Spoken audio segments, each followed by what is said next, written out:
Welcome to Guangzhou, the capital of Guangdong province here in southern China. This city is the gateway to the Greater Bay Area.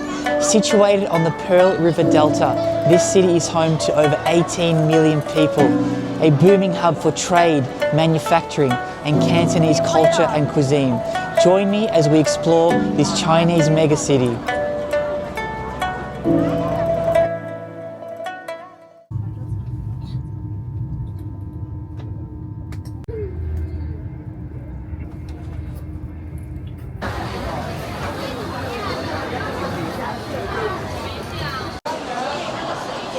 Still need to go through security before you can board a train in Guangzhou. It must be a national law or something that you have to put your bag through the screening machine and go through the metal detector. It must be across the whole country. Absolute chaos here, peak hour at the metro station.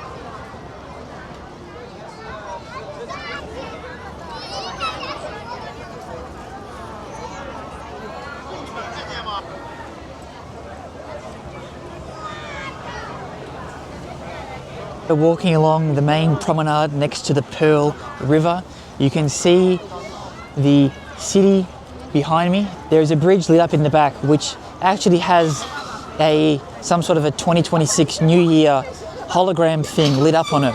There's some sort of celebration in Guangzhou given today is January 1st. Man, this city is absolutely chaotic. It is hectic. I don't know if it's a public holiday today or something. People are out and about celebrating the new year, it seems to be. Behind me is the Canton Tower, 454 meters tall.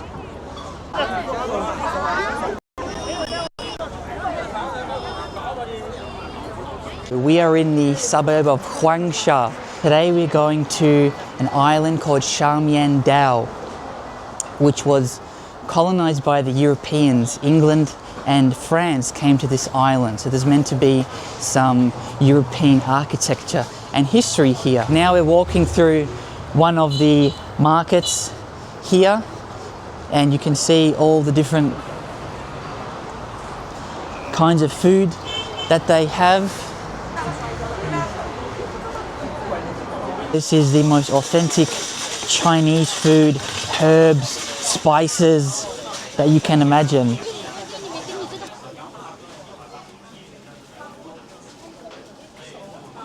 Smell is incredible. It's very, very strong.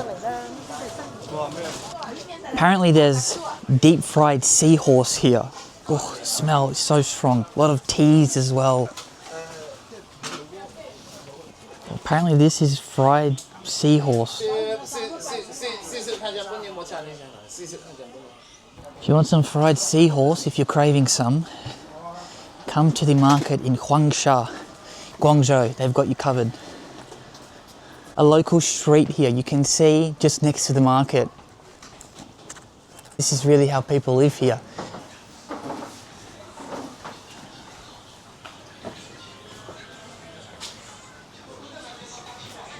This is how people live here, like this.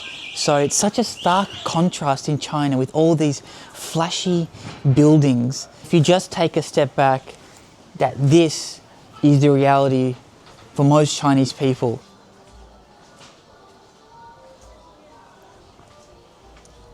There's definitely two sides to China. There is the modern infrastructure, the amazing transportation, the big buildings, but there is also this side as well. Many of the streets here in China, they have the Chinese flag hanging below. It's really a strong sense of unity, of patriotism, collectiveness together. I think it's nice to see, coming from the West, we value, pluralism and debate and exchange of ideas and different opinions. We've got a million different flags for different occasions, and I'm not saying there's anything wrong with that, but I guess it's just different. But it's sort of refreshing to see just some national pride, national unity. Some of the train stations around this area actually reflect that. There was a train station called something like the Peasants Movement Station or something like that.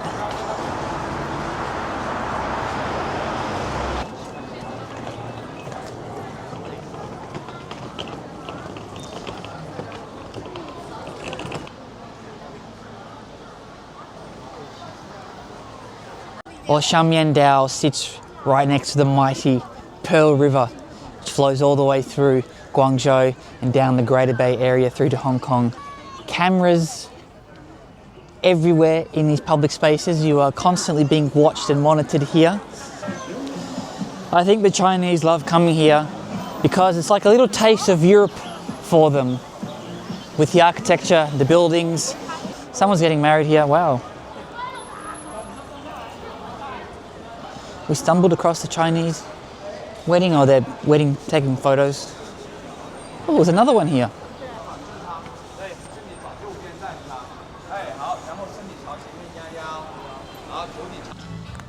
I think some translations get mixed up from Cantonese to English, because this thing says the best boil friend.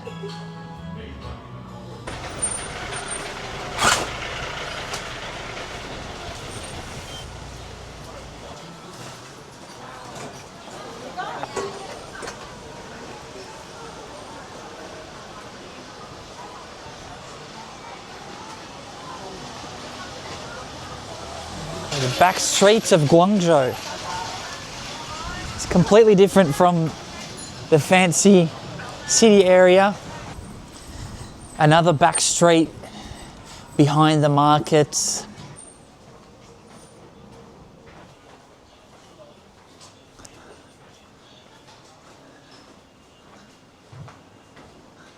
I would call these back streets the real China, the hardcore China, where the locals live, where people are hustling.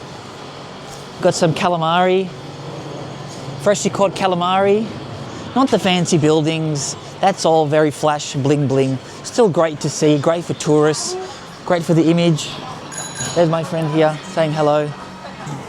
And all electric cars here in Guangzhou as well. When you come to some of these Asian countries, they still use plastic bags. I know in Australia we are obsessed with getting rid of plastic bags. I wish we were a bit more obsessed with building high-speed rail, but China has obviously different priorities.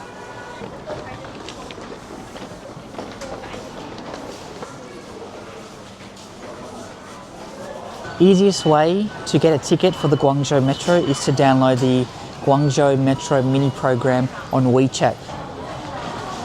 Looks like that. Kind of looks like the McDonald's logo.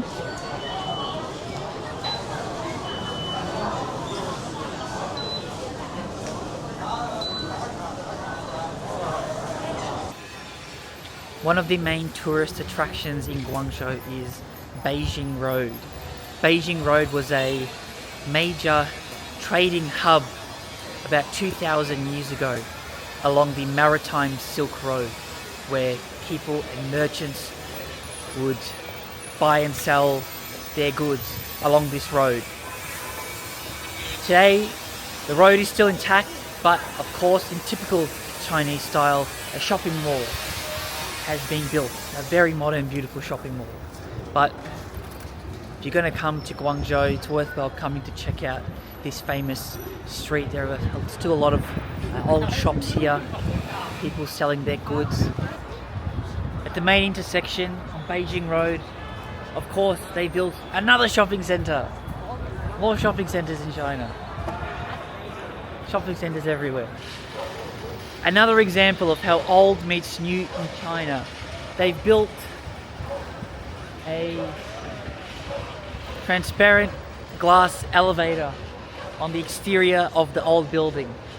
Balconies or windows have these cages on them. The caged apartment houses of Guangzhou. I've seen a few of them around here. I'm not sure the reasoning for the cages. I don't know, is it to stop thieves?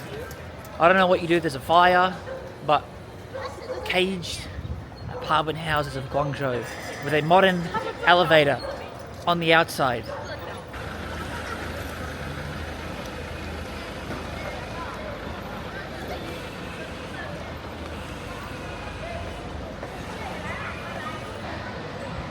Colonel Sanders here dressed up in a traditional Chinese outfit.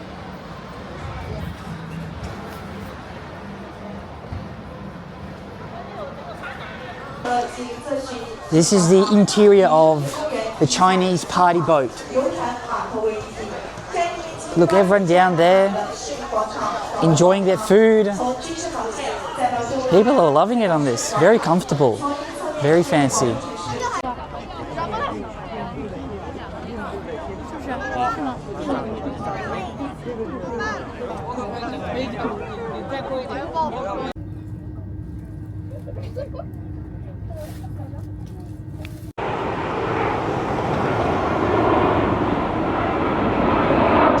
Well, I'm back in Hong Kong after a very nice train ride from Guangzhou, and that concludes the China trip.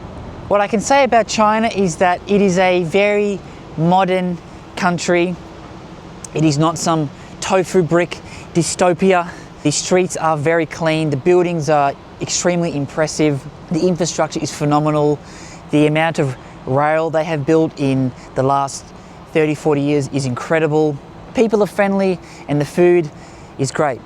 However, it is not all perfect. There are people here who still live in very poor conditions. There's no doubt about that. The overcrowded apartments, some very poor living standards, that's for sure. But it shouldn't be forgotten that 1.4 billion people live in China. So of course, housing all of them, feeding all of them is going to be a challenge. But I will say this, the system that the Chinese government seems to have works. It works because the streets are clean, it's orderly, it's patriotic. It's not perfect, but the system seems to work. It is not some communist hellhole where people are living on the streets. I think a better way of describing it is controlled capitalism, where economic growth is heavily encouraged. So I very much enjoyed my time in China. If you haven't been, I would strongly encourage you to come check it out. Hop on a train to Chongqing or Chengdu, Beijing, Shanghai. I'll be back in China in the future. Thank you very much for watching my video, and I'll see you in the next one.